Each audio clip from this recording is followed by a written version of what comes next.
तो धनु राशि वालों, आप सभी का स्वागत है धनु राशि भिंड यूट्यूब चैनल में। बंधुओं, आप सभी जानते हैं कि दीपावली का पर्व बेहद ही करीब है और इसकी तैयारियां भी आप लोगों ने शुरू कर दी हैं। अब हम आपको बताने जा रहे हैं एक ऐसा बेहद ही चमत्कारी और शक्तिशाली उपाय, या यूं कहें कि बेहद ही दिव्य क्रिया, जिसे आपको दीपावली के पहले ही पूर्ण कर लेना चाहिए। जी हाँ बंधुओं, तो आपको करना यह है कि दीपावली के पहले किसी अंधे भिखारी को दान कर देनी है यह एक छोटी सी चीज, और आपको यह दान बेहद ही चुपचाप करना है, किसी को भी ना दिखाना है और ना इसके बारे में बताना है। इस दान को करने के कुछ विशेष नियम रहेंगे, कुछ जरूरी मंत्र जप और कुछ जरूरी वैदिक नियम रहेंगे जिनका आपको पालन करना होगा। यदि आप संपूर्ण नियमों का पालन करते हुए इस दान को दीपावली से पहले कर देते हैं तो यकीन मानिए बंधुओं कि आपकी किस्मत हीरे से भी तेज चमक उठेगी। जी हाँ बंधुओं, माता लक्ष्मी तो आपसे इतनी प्रसन्न हो जाएंगी कि स्वयं आपके घर में चल कर आएंगी और अपने सारे खजाने आपके लिए खोल देंगी। आप यह मान सकते हैं कि आपकी किस्मत जो बंद पड़ी है, उस किस्मत के बंद ताले की चाबी है आज का यह कार्यक्रम और यह महाशक्तिशाली उपाय। जी हाँ बंधुओं, इसे हम महारामबाण उपाय भी कहें तो कोई अतिशयोक्ति ना होगी, क्योंकि इस उपाय या इस क्रिया की शक्ति ही इतनी अधिक है। जी हाँ बंधुओं, अब साधारण तौर पर तो दान करने के विषय में तमाम बातें हैं, कई चर्चाएं भी होती हैं, लेकिन ज्योतिष शास्त्र में और हमारे पुराणों में कुछ ऐसे शक्तिशाली दान कर्म भी बताए गए हैं जो सचमुच में भाग्य को परिवर्तित करने वाले होते हैं। लेकिन बंधुओं, इन दान कर्मों को जानबूझकर छुपा कर रखा जाता है, यूं ही किसी को नहीं बताया जाता है। इन्हें तभी बताया जाता है जब लोग इनकी कीमत देते हैं, क्योंकि आज के इस निजीकरण के युग में सब कुछ व्यापारिक हो चुका है, ज्ञान भी व्यापारिक हो चुका है। इसलिए इन शक्तिशाली उपायों को और क्रियाओं को भी व्यवसायीकरण कर दिया गया है, और जो इन्हें खरीदने की सामर्थ्य रखता है उन्हें ही इनके जानकार लोग बताते हैं, और इसी के द्वारा तमाम ज्योतिषियों का और वास्तु एक्सपर्ट, कुंडली विशेषज्ञ और तमाम प्रकांड विद्वानों का व्यापार चल रहा है। लेकिन हम आपको यह सब कुछ यूं ही बताने के लिए तैयार हैं, और ऐसा हम क्यों कर रहे हैं? क्योंकि हम यह सब कुछ माता रानी की सेवा में समर्पित कर रहे हैं, और हम यह कार्य भी माता रानी की भक्ति मानकर करते हैं। और ऐसा हम क्यों कर रहे हैं आप समझिए। हमारे हिंदू धर्म में सनातनी परंपरा में भगवान की भक्ति करके, उन्हें प्रसन्न करके विद्याएं हासिल करना, सुख संपत्ति हासिल करना और ज्ञान हासिल करना एक अलग बात है, उनका भोग करना भी एक अलग बात है। लेकिन भगवान के प्रति भक्ति आपकी कभी पूर्ण हो ही नहीं सकती जब तक कि आप उस भक्ति का प्रयोग जन साधारण की सेवा में ना करें। इसीलिए प्राचीन काल में ऋषि मुनि या विद्वान राजा महाराजा समय समय पर गरीब कन्याओं का विवाह से लेकर शिक्षा व्यवस्था से लेकर अन्नदान और धन दान की परंपरा को भी शुरू किए थे, क्योंकि भक्ति के द्वारा प्राप्त ज्ञान और भगवान की कृपा जनता की सेवा में लगाकर ही आप भक्ति को सफल बना सकते हैं, और यही मार्ग हमने भी चुना है। इसलिए हम जो भी श्रेष्ठतम ज्ञान और जीवन उपयोगी चमत्कारी उपाय और क्रियाएं आप लोगों को यूं ही बता देते हैं मुफ्त में। हमें कुछ भी नहीं चाहिए, हमारे लिए तो माता रानी हैं ही। तो शायद आपको अब जवाब मिल गया होगा कि हम इतने शक्तिशाली उपाय और शक्तिशाली क्रियाएं यूं ही आपको क्यों बता रहे हैं, दूसरों की तरह धन कमाने की कोशिश क्यों नहीं कर रहे हैं। तो अब इन बातों से आपको यह तो समझ में आ गया होगा कि यह क्रिया कितनी शक्तिशाली है, लेकिन इस क्रिया को करने का समय निश्चित होता है। एक बार जब दीपावली का पर्व शुरू हो जाएगा तो फिर इस क्रिया को करने का कोई लाभ नहीं होगा। याद रखना बंधुओं कि जब कोई बड़ा त्योहार, बड़ा पर्व हमारे जीवन में आता है तो असल में वह पर्व इस बात का सूचक होता है कि वह महाशक्ति जिसको वह पर्व समर्पित है, उस महाशक्ति का अवतरण हमारे इस धरती लोक पर, या यूं कहें कि मृत्यु लोक में हुआ है। इसीलिए हम उसका पूजन करते हैं। जैसे नवरात्रि में माता रानी का और पितृपक्ष में अपने पितृ देवताओं का पूजन करते हैं, उसी प्रकार दीपावली पर स्वयं धन धान्य, खुशियां, व्यापार अन्न, सुख, समृद्धि और सद्बुद्धि की देवी माता लक्ष्मी की पूजा करते हैं। तो जब कोई दिव्य शक्ति का अवतरण होने को होता है, उससे पहले ही हम उसके स्वागत की तैयारियां करने लगते हैं। घर वगैरह की सफाई करते हैं, कुछ लोग अपने घरों की पुताई का कार्य करते हैं, जिसकी जैसी सामर्थ्य उस हिसाब से माता रानी की तैयारियां करते हैं। लेकिन ये सब साधारण क्रियाएं हैं। दिव्य शक्तियों को इन सब से कोई लेना देना नहीं है। उन्हें तो लेना देना है आपके मन के भाव और आपके द्वारा की गई कुछ बेहद शक्तिशाली क्रियाओं से। इसीलिए बंधुओं, जो इन विद्याओं के जानकार होते हैं, वे इन समय का और काल का बहुत लंबे समय से इंतजार करते रहते हैं, बेसब्री से इंतजार करते हैं, और इनके जानकार धर्म गुरुओं से और तांत्रिकों से मिलकर अपने जीवन में सद्गति लाने के लिए विशेष पूजा पाठ और अनुष्ठान इन दिनों में करवाते हैं। तो आप समझिए कि यह जो क्रिया हम आपको बताने जा रहे हैं, यह एक बेहद शक्तिशाली अनुष्ठान की भांति आपके जीवन में सद्गति लेकर आएगी। माता रानी का अवतरण आपके जीवन में करवाएगी। बंधुओं, हम ना केवल आपको इस विशेष चीज के विषय में बताएंगे जिसे आपको अंधे भिखारियों को दान करना है, बल्कि हम आपको बहुत ही विशेष वैदिक परंपरा से कैसे दीपावली के त्योहार की आपको तैयारियां करनी है, क्या कार्य आपको करने अब से ही शुरू कर देने चाहिए, ताकि माता रानी आपसे बेहद प्रसन्न हो जाएं और आपकी की जाने वाली पूजा पाठ और अनुष्ठान सफल हो जाएं। क्योंकि बंधुओं, केवल एक दिन बस माता रानी की आरती गा देने से माता रानी प्रसन्न नहीं होती। यह तो सभी करते हैं, फिर भी दुखी रहते हैं, माता रानी की कृपा नहीं मिलती है। कृपा तो उसी को मिलेगी जो उस कृपा के पात्र होगा, यानी कि सही तरह से क्रियाओं को करने वाला होगा। उम्मीद है बंधुओं कि यहाँ तक आप सारी बातें समझ चुके होंगे। बस आपसे निवेदन यही है कि पूरे धैर्य के साथ ठंडे दिमाग से आपको कार्यक्रम को अंत तक देखना है, तभी यह कार्यक्रम सफल होगा, हमारी मेहनत सफल होगी और इस दीपावली माता लक्ष्मी का अवतरण आपके घर और आपके जीवन में होगा। हम आपसे गारंटी के साथ कहते हैं कि इस कार्यक्रम को अंत तक देखने वाले का जीवन 100% बदलेगा ही बदलेगा। यह हमारा पूर्ण विश्वास है, जीवन भर का भरोसा है। तो बस आपको इस कार्यक्रम को अंत तक देखना है। तो चलिए बंधुओं, आज के कार्यक्रम की शुरुआत करें, लेकिन इससे पहले माता रानी को आभार अवश्य व्यक्त करेंगे। तो कमेंट बॉक्स में बड़े ही प्रेम से और भाव के साथ लिखिए, जय माँ भद्रकाली कृपा करो। साथ ही साथ जय माँ लक्ष्मी कृपा करो। आपके ऊपर माता रानी की विशेष कृपा होगी और माता लक्ष्मी आपको शुभता का आशीर्वाद देंगी। तो चलिए बंधु, कार्यक्रम को शुरू करते हैं। तो बंधुओं, अब ध्यान से सुनिए। सबसे पहले आपको अपने घर का शुद्धिकरण करना है, क्योंकि माता भगवती माँ लक्ष्मी का आगमन होने वाला है, तो तैयारियां भी विशेष होंगी।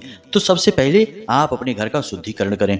अब शुद्धिकरण से मतलब यह नहीं कि आपने साफ सफाई का कार्य कर लिया और घर शुद्ध हो गया, यह तो भौतिक शुद्धिकरण हुआ। हम बात कर रहे हैं सूक्ष्म शुद्धिकरण की, यानी कि आपके घर को पूर्ण पवित्र करने से, आपके घर में ठहरी हुई नकारात्मक ऊर्जाओं को दूर भगा देने से हमारा मतलब है। तो आपको यह कैसे करना होगा, जरा इसके लिए संपूर्ण विधि को ध्यान से समझ लीजिए, नहीं तो आप फिर विधि मिस कर देते हैं और मैसेज करके पूछते हैं कि गुरुजी आपने क्या बताया था, हम चीजें भूल गए हैं। तो ध्यान से सुनिए। सबसे पहले आपको अपने घर में संपूर्ण स्थानों में, चारों कोनों में, ब्रह्म स्थान में और संपूर्ण दिशाओं में, यानी कि पूर्व पश्चिम उत्तर दक्षिण दिशा हो गई है और इनके बीच के जो कोण होते हैं, कुल मिलाकर 8 दिशाएं हो रही हैं। तो 8 दिशाओं में आपको गंगा जल का छिड़काव करना है। उसके बाद आपको अपने घर के हर एक कोने में लौंग का एक एक जोड़ा भी रख देना है। कागज में लपेट कर आप इस लौंग के जोड़े को रखेंगे, यह बहुत ही आवश्यक है। इससे आपके घर में ठहरी हुई नकारात्मक ऊर्जा को लौंग का जोड़ा सोखने लगेगा। साथ ही साथ शाम के समय अपने घर के ब्रह्म स्थान में एक कटोरी में थोड़ा सा भीमसेनी कपूर लें और उसके ऊपर थोड़ा सा गुग्गल डालें और उसे अवश्य जलाएं। प्रतिदिन आप यह कार्य करें जब तक कि दीपावली नहीं आ जाती है। इससे भी जैसे जैसे इसका धुआं आपके घर में घूमेगा, फैलेगा, वैसे वैसे नकारात्मक ऊर्जा आपके घर से भागेगी। अब आपने जो लौंग का जोड़ा, यानी कि 4 कोनों में आपने 4 जोड़े लौंग के रखे थे, उन जोड़ों को भी आपको शाम के समय उठा लेना है और अपने घर के मुख्य दरवाजे के बाहर कपूर रखकर उसके ऊपर उस लौंग को रखकर पूरी तरह से भस्म कर देना है, जला देना है। यह कार्य आपको 1-2 दिन के गैप से करना है। वैसे तो प्रतिदिन करना चाहिए, क्योंकि कई बार भयंकर नकारात्मक ऊर्जाएं होती हैं जो कि लंबे समय से घर में ठहरी होती हैं और वे जिद्दी होती हैं, उन्हें इतनी आसानी से नहीं निकाला जा सकता। तो यह कार्य आपको प्रतिदिन दीपावली आने तक करना चाहिए। यानी प्रतिदिन आपको 8 लौंगे चाहिए, 4 कोनों में 4 जोड़ी लौंग रहेंगी। तो प्रतिदिन आपको रात्रि के समय यानी कि सूर्यास्त के बाद ये लौंग के जोड़े जलाने चाहिए और गुग्गल और कपूर आपको घर के ब्रह्म स्थान में यानी बीचों बीच आपको जलाना चाहिए। इससे कैसी भी नकारात्मक ऊर्जा हो आपके घर में ठहरी हो वह बाहर निकल जाएगी। इसी के साथ साथ आपके घर में जो पोंछा लगता है उस पानी में थोड़ा सा समुद्री नमक अवश्य मिलवाएं। और इसी के साथ साथ आपके घर में जो टॉयलेट होते हैं उन टॉयलेट में दक्षिणी दीवार के पास एक कटोरी में यानी कांच की कटोरी होनी चाहिए या कप होना चाहिए, उसमें थोड़ी सी फिटकरी, बाजार से फिटकरी लेकर आएं, थोड़ी सी फिटकरी भर के यूं ही रख दें, बस उसे खुला छोड़ दें और भर कर यूं ही रख दें। दीपावली के दिन आपको यह फिटकरी अपने टॉयलेट सीट पर फ्लश कर देनी है यानी बहा देनी है। थोड़ी थोड़ी फिटकरी आप रख सकते हैं। यह फिटकरी भी आपके टॉयलेट में स्थित नकारात्मक ऊर्जा को सोख लेगी। याद रखना बंधुओं कि हर एक घर में टॉयलेट ही एक ऐसा स्थान होता है जहां भयंकर से भयंकर नकारात्मक ऊर्जाएं एकत्रित हो जाती हैं और यह स्थान राहु को भी समर्पित होता है, जिससे इसका शुद्धिकरण करना बहुत आवश्यक होता है। अब इसी के साथ साथ आप अपने घर के मुख्य दरवाजे पर एक तोरण अवश्य बांधें। और तोरण के लिए हमने आपको बता ही दिया है कि आम का पत्ता, अशोक का पत्ता और पीपल के पत्ते, ये 3 तरह के पत्ते आपको चाहिए, जिसे आप लाल धागे में बांधकर, पत्तों को छेदना नहीं है, उन्हें बांधना है। बांधकर अपने मुख्य दरवाजे की तोरण बनाइए, जिसे बंदरवाल भी कहा जाता है। तोरण अत्यंत आवश्यक है और यह किसी भी विशेष त्योहार से पहले ही घर में लग जानी चाहिए। लोग उसी दिन लगाने के लिए बैठे रहते हैं, लेकिन यह गलत है। यह दिव्य शक्तियों का स्वागत है और उनके स्वागत की तैयारी है, तो यह पहले से ही तो की जाएगी। कभी ऐसा होता है कि कोई मेहमान घर पर आ जाए, दरवाजे पर खड़ा हो जाए, तब आप उसके लिए दरवाजे पर स्वागत की तैयारियां करने जाएं? जी नहीं, पहले से ही तैयारियां की जाती हैं। तो तोरण अवश्य लगवाएं। इसी के साथ साथ अपने घर के मुख्य दरवाजे के दोनों तरफ एक एक हल्दी से स्वास्तिक भी बनवा दें, बहुत जरूरी है यह स्वास्तिक। साथ ही साथ पंचशूलक भी लगा दें। पंचशूलक यानी कि हाथ के पंजों के निशान, और ये जोड़ी में ही लगेंगे, एक एक पंजे का निशान ना लगा देना। तो पंचशूलक दोनों तरफ दरवाजे के अवश्य लगा दें। इसी के साथ साथ घर के मुख्य दरवाजे के ऊपर की ओर एक श्री अक्षर अवश्य लिख दें। श्री अक्षर असल में माता लक्ष्मी का नाम है, तो आप यह श्री लाल सिंदूर से ही लिखेंगे या लाल चंदन से लिखेंगे, इसे हल्दी से ना लिखें। हल्दी से आपको स्वास्तिक बनाने हैं, इसके बारे में हमने आपको बता ही दिया है। यह आपके घर की तैयारी हो गई है पूर्ण शुद्धिकरण के साथ। अब माता लक्ष्मी निर्बाध रूप से आपके घर में आएंगी ही आएंगी। अब एक विचित्र सी बात यहाँ पर हम आपको और बता दें कि इसका वर्णन कई पुराणों में मिलता है, जैसे कि शिव पुराण है, लिंग पुराण है, पद्म पुराण है, कि किसी भी जातक के घर जब माता लक्ष्मी जाने का विचार बनाती हैं तो उससे पहले उनकी बड़ी बहन, जो कि हमेशा उनसे तुलना करती रहती थी, पहले जाने की कोशिश करती हैं। और उनकी बड़ी बहन कौन है? माँ दरिद्रता, यानी जिसे हम दरिद्रता देवी कहते हैं, वे जाने का प्रयास करती हैं। उन्हें जैसे ही पता लगता है कि माता लक्ष्मी इस इंसान के घर जाना चाहती हैं, तो वे सोचती हैं कि इनसे पहले हम पहुंच जाते हैं। और इसी चक्कर में कई बार ऐसा होता है कि लोग माता लक्ष्मी के स्वागत में बैठे रहते हैं और पता चला कि घर में दरिद्रता प्रवेश कर गई। जी हाँ बंधु, तो पूजा पाठ का उल्टा परिणाम प्राप्त होने लगता है। जहाँ जो कुछ सही चल भी रहा था वह भी रुकने लगता है। तो इसका उपाय क्या है? तो स्वयं शिव पुराण की कथा में बताया जाता है कि आपको क्या करना है कि अपने घर के मुख्य दरवाजे के ठीक बीचों बीच 7 मिर्ची और 1 नींबू अवश्य टांग दें। अब ऐसा क्यों? क्योंकि दरिद्रता को बहुत ही तीखा और बहुत ही खट्टा स्वाद बहुत पसंद है। यह माँ दरिद्रता का भोजन है। जी हाँ बंधुओं, तो जैसे ही वे आपके दरवाजे पर आएंगी, उनका भोजन आपके दरवाजे पर ही उन्हें मिल जाएगा। तो अपना भोजन करके वो चली जाएंगे। इसी प्रकार मीठा माता लक्ष्मी को बेहद प्रिय है, तो आपको अपने घर के रसोई में कुछ मीठा अवश्य बनाकर रखना है, कोई पकवान। दीपावली पर भी तो बहुत सारे पकवान बनाए जाते हैं, लेकिन केवल दीपावली के दिन ही नहीं, आप आज जब इस वीडियो कार्यक्रम को देख रहे हैं, कल ही एक मिठाई का डिब्बा लेकर आइए और कुछ मिठाई पवित्र बर्तन में, कोई स्टील का बर्तन होना चाहिए, कांच का बर्तन होना चाहिए, प्लास्टिक में नहीं, उस बर्तन में भरकर अपने रसोई घर में रख दें। अब माँ दरिद्रता का भोजन आपने दरवाजे पर ही दे दिया है, माता लक्ष्मी का भोजन आपके रसोई घर में रखा है। जैसे ही माँ दरिद्रता जाएंगी तो उनके पीछे से ही माता लक्ष्मी आएंगी, और माता लक्ष्मी का भोजन तो आपने अपने घर के अंदर रखा हुआ है, यानी वे आपके घर के अंदर प्रवेश कर जाएंगी। अब आपने अपने घर का शुद्धिकरण भी करवा रखा है, साथ ही साथ घर की साफ सफाई आदि अन्य क्रियाएं भी आपने करवा रखी हैं। इन सब से माता लक्ष्मी प्रसन्न हो जाएंगी।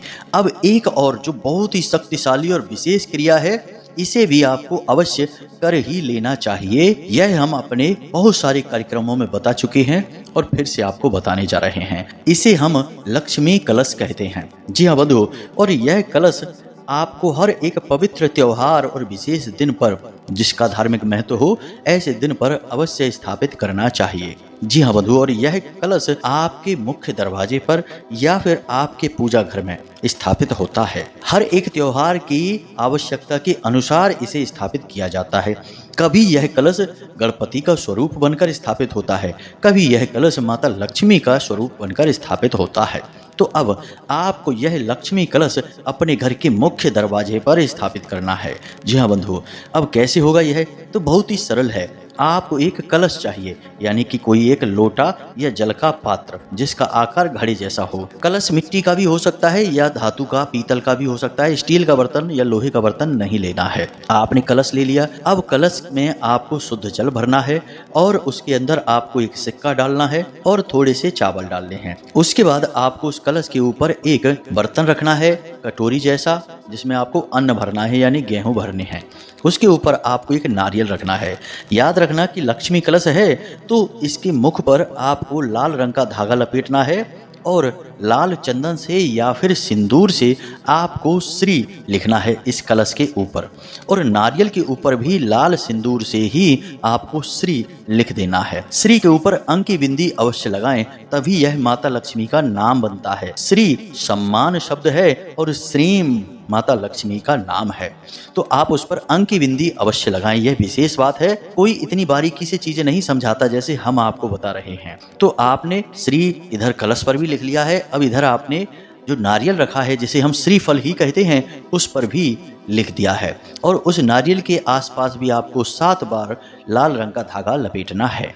अब यह जो कलश है, यह आपके घर के मुख्य दरवाजे पर बाईं ओर, यानी जब आप अपने घर से बाहर निकलेंगे तो आपके उल्टे हाथ की ओर स्थापित होगा। जब कोई आपके घर के अंदर आएगा तो यह उसके दाहिनी ओर होगा, यानी माता लक्ष्मी के प्रवेश के समय यह लक्ष्मी कलश दाहिनी ओर स्थापित होगा।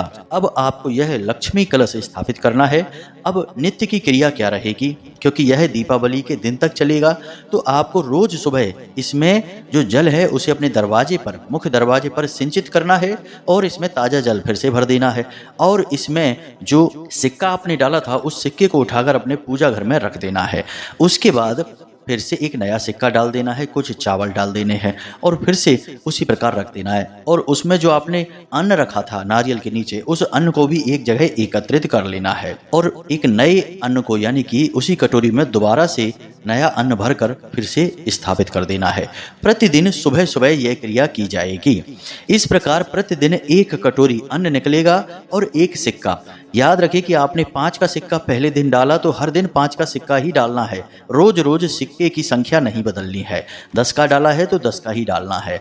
तो अब दीपावली के दिन तक एक रकम निश्चित हो जाएगी, यानी 50-100 रुपए इकट्ठे हो जाएंगे और लगभग 10 या 8 या जो भी हैं कटोरी अन्न भी एकत्रित हो जाएगा। अब आपने यह अन्न और यह जो धन है, इसे आपको दीपावली के दिन भगवान हनुमान जी के मंदिर में जाना है और वहां पर मौजूद राम दरबार में यह समर्पित कर देना है, यानी दान पात्र में डाल देना है और यह जो अन्न है वह भगवान के चरणों में रख देना है। जी हाँ बंधुओं, फिर मंदिर प्रशासन इस अन्न का जो चाहे वो करे, चाहे इसे मंदिर के भंडारे में प्रयोग कर ले या जहां भी करना चाहे कर ले, आपका काम यहाँ पर पूरा हुआ। यह लक्ष्मी कलश स्थापन की क्रिया थी। हमने यहाँ तक आपको बता दी कि संपूर्ण वैदिक विधि से आप किसी पवित्र त्योहार, वह भी दीपावली जैसे महा त्योहार की तैयारी कैसे करें। जी हाँ बंधुओं, बेहद बारीकी से सारी बातें हमने आपको यहाँ पर समझाई हैं। अब यहाँ पर हम आपको बताने जा रहे हैं उस एक चीज के विषय में जो आपको अंधे भिखारियों को दान में देनी है। अब क्या है वह, ध्यान से सुनिए। तो सबसे पहले समझिए कि अंधा भिखारी कौन है, उसका वैदिक संबंध किसके साथ है। तो अंधा भिखारी जो होता है उसका वैदिक संबंध शनि देव के साथ होता है, राहु के साथ होता है और शुक्र के साथ होता है। अब ध्यान से सुनिए, जब भी शनि देव की किसी के ऊपर बुरी नजर पड़ती है या यूं कहें कि बकरी दृष्टि पड़ती है, तो उस इंसान का सबसे पहले नुकसान क्या होता है, जरा विचार करके देखिए। आपके ऊपर भी शनि की पीड़ा यदि किसी ने बताई है तो आपका सबसे पहला नुकसान क्या हुआ था?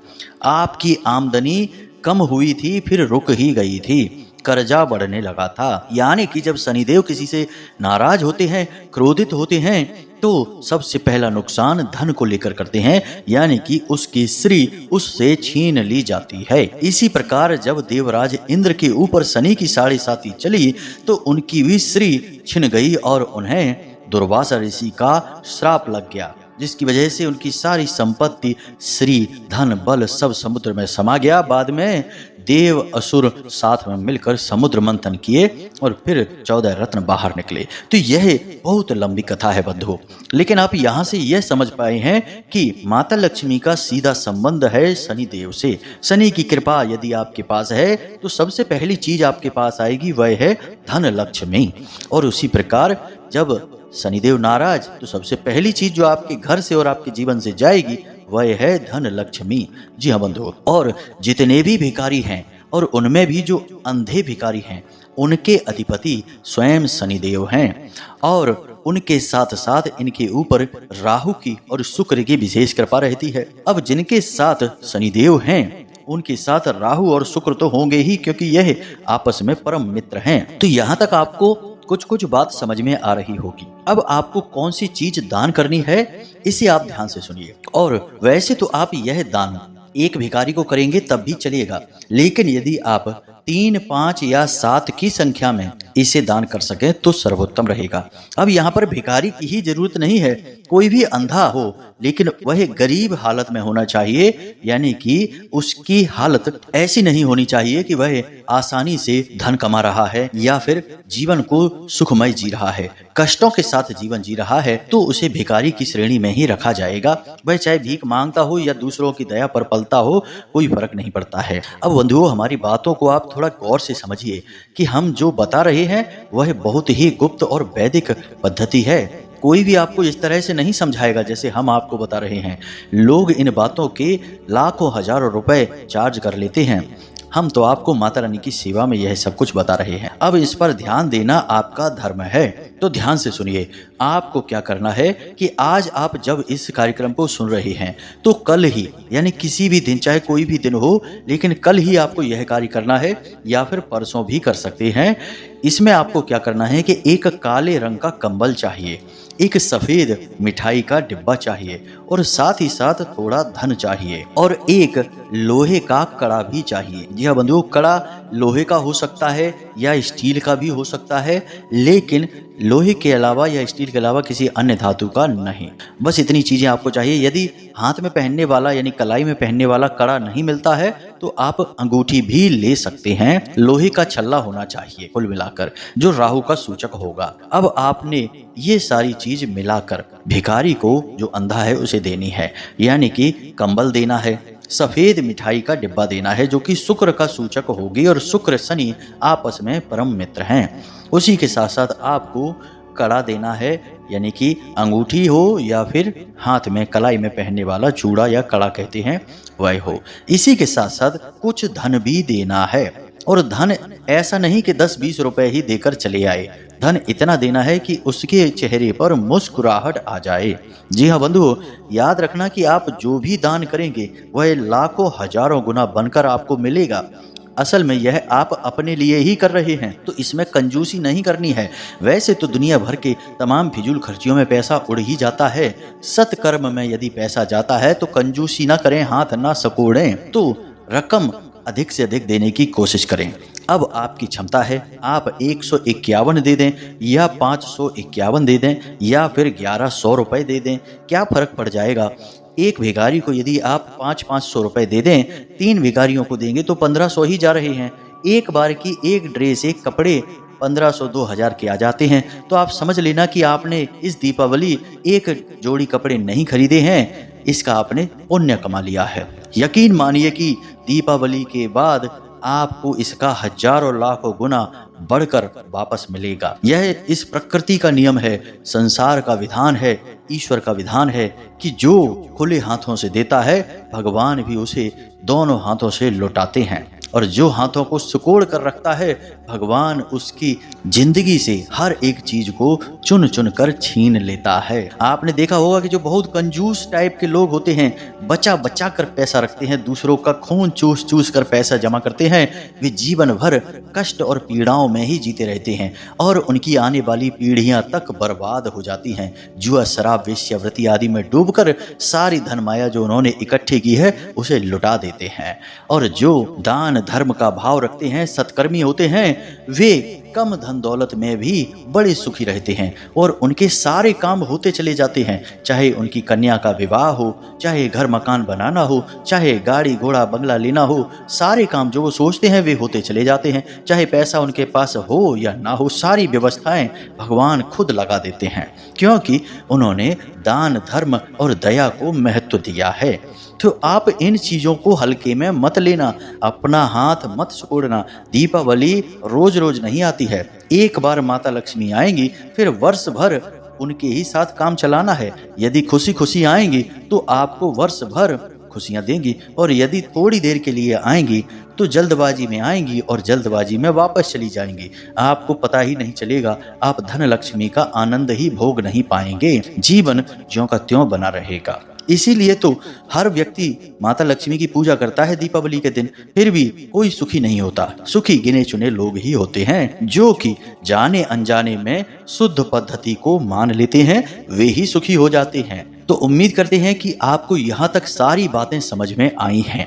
फिर भी यदि कोई बात आपके मन में हो, कोई प्रश्न हो, तो आप कमेंट करके पूछ सकते हैं या फिर व्हाट्सएप नंबर में मैसेज करके पूछ सकते हैं। समय मिलने पर हम आपके प्रश्नों के जवाब आपको अवश्य देंगे।